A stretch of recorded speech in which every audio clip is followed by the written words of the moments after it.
One was emergency. They okay di sana.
Ada.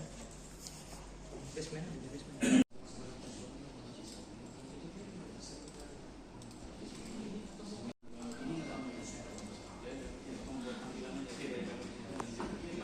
Perhatian yang menjadi catatan, salah satu contohnya adalah adanya kotak suara yang di dalamnya tidak terdapat surat suara presiden dan wakil presiden. Dengan informasi yang dikirim dari wilayah yang berada di Sibulangit, maka posko berkoordinasi dengan petugas-petugas lapangan untuk berkoordinasi dengan KPUD Deli Serdang, sehingga surat suara bisa dikirimkan dengan pengawalan kepolisian dan bisa sampai tepat waktu dan pemilihan bisa berjalan. Begitu juga adanya informasi terkait adanya akhirnya tidak tertolong dan meninggal dunia. Begitu juga hari ini dari TPS ke TPS berapa Pak saat ini yang sudah terkumpul atau terkompulir di kantor? Saat ini di Kelurahan Babura, Kecamatan Medan. Kita lihat CCTV ini tergelar khususnya di wilayah Kota Medan dan beberapa kabupaten kota lainnya untuk memantau pergerakan arus lalu lintas, kemudian tempat-tempat objek vital termasuk gedung-gedung perkantoran yang perlu menjadi perhatian. Selanjutnya di samping CCTV, sumber informasi yang disiapkan juga untuk mengetahui perkembangan dan melayani masyarakat adalah 110. Ya, 110 ini 24 jam menerima baik itu informasi terkait dengan pemilu maupun terkait dengan layanan masyarakat lainnya. Selain itu juga ada aplikasi Early Warning System atau EWS.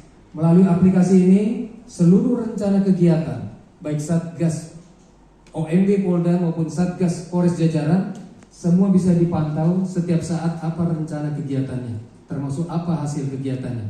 Bukan hanya sampai di Polda, semua sistem ini juga sampai ke Mabes Polri.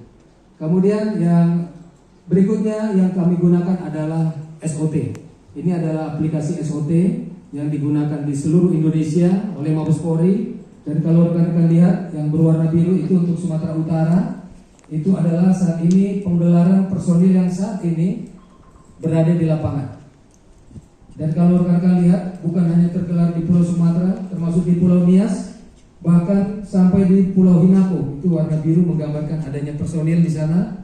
Ini adalah pulau yang terluar menghadap ke Samudra Hindia. Ya, sampai di sana pun personil PAM TPS sudah siap melaksanakan kegiatannya. Zoom out. Nah, ini penggelaran personil yang bisa dipantau melalui SOT. Kemudian ada penggelaran TPS juga bisa dipantau melalui SOT. Baik TPS kualifikasi sangat rawan maupun kurang rawan. Semua terlihat pada aplikasi SOT. Selanjutnya PPK. PPK juga sudah di-mapping di dalam peta SOT dan bisa diketahui posisi-posisi PPK.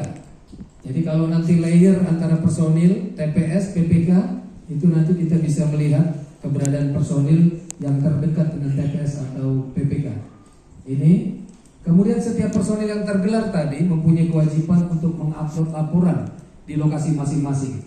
Nah, jadi kalau kita lihat ini yang berwarna hijau adalah laporan yang dinaikkan oleh personil di lapangan. Kalau kita ambil contoh salah satu dari laporannya, nah ini contohnya di sini anggota melaporkan bahwa kotak suara pada TPS 123456 di Desa Lumban Rau Utara ini sudah sampai ke kantor desa. Ya, informasi-informasi yang masuk baik melalui CCTV, kemudian masuk melalui 110, melalui EWS, termasuk masuk melalui aplikasi SOT ini merupakan bahan untuk dianalisis oleh posko operasi. Sehingga dengan bahan analisis tadi, maka posko dapat melakukan pengendalian dan memberikan arahan-arahan kepada personil di lapangan. Dari aplikasi SOT ini kita bisa langsung menyapa petugas yang ada di lapangan. Kita akan contoh, coba disapa personil yang saat ini 3/2024. Kita tahu semua bahwa di Sumatera Utara ini ada 10.853.940 DPT dengan 45.875 TPS, cukup besar.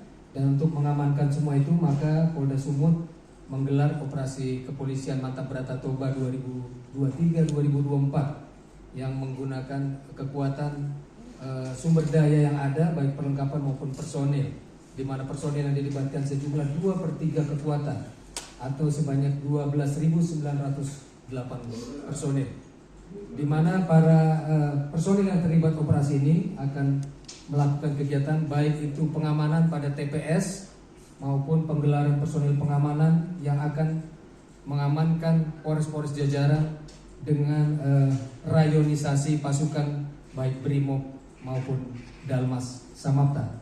Kami bisa berikan gambaran terkait dengan persiapan yang dilakukan untuk mengamankan seluruh wilayah Sumatera Utara. Setiap polres sudah disiapkan 30 personil atau 1 peleton sampai dengan 90 personil atau 1 SSK Dalmas di setiap polres, dan jumlah keseluruhannya ada 1098 personil Dalmas untuk mengamankan di masing-masing polres. Kemudian juga akan diperkuat dari rayonisasi Polda yang terdiri dari Brimob sebanyak 525 personil dan Samapta sebanyak 324 personil. Di samping personil yang langsung saat ini sudah insert berada di wilayah kabupaten kota di seluruh Sumatera Utara, di Polda juga sudah dipersiapkan Power on Hand Kapolda yang setiap saat siap untuk digunakan baik peralatan, perlengkapan maupun personil. Ada 265 pasukan Brimob dengan kualifikasi PAH maupun Jibom anti teror, termasuk dengan unit SAR yang siap untuk digerakkan. Didukung lagi dengan 116 personil Dalmas yang juga standby di Polda yang sewaktu-waktu siap digerakkan. Nah, kemudian rekan-rekan sekalian, dalam rangka pengamanan TPS sudah ditentukan strategi pengamanannya, baik pada ring 1 di mana ring 1 di dalam TPS itu bertugas KPPS, kemudian di ring 2 di luar TPS personil PAM TPS bersama dengan teman-teman dari 3 pilar, kemudian di luar kawasan TPS juga disiapkan personil patroli untuk mengamankan lingkungan di sekitar TPS. Dan antar polres disiapkan pasukan rayonisasi untuk pasukan-pasukan pengamanan. Kemudian rekan-rekan sekalian, untuk bisa memonitor semua kegiatan pengamanan yang dilakukan ini, maka di Command Center Polda ini disiapkan posko operasi, di mana posko operasi yang ada di Command Center Polda ini. Download Tribun X sekarang, menghadirkan lokal menjadi Indonesia.